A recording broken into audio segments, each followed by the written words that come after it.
Praise the Lord.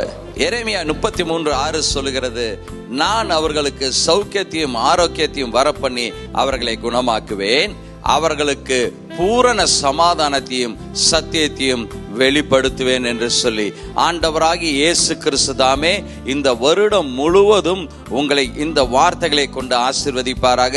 உங்களுக்கு கிருபை உண்டாகட்டும், பரிபூரண சமாதானம் உண்டாகட்டும், ஆண்டவருடைய வார்த்தையின் வெளிப்பாடுகள் உண்டாகட்டும்.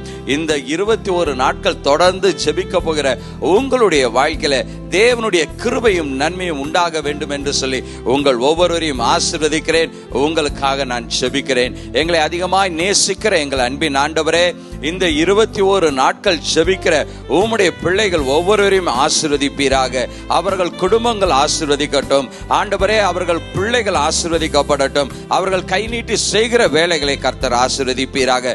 இந்த வருடம் அவர்களுக்கு ஒரு செழிப்பான ஆண்டாய் இருக்கும்படியாய் இயேசுவின் நாமத்தினாலே ஆசீர்வதித்து ஜெபிக்கிறேன் எங்கள் ஜீவனுள்ள நல்ல பிதாவே, ஆமென். தொடர்ந்து ஜெபம் பண்ணுங்க. ஆண்டவர் பெரிய காரியங்களை உங்களுடைய வாழ்க்கையிலும் உங்கள் குடும்பத்திலும் செய்வார். God bless you.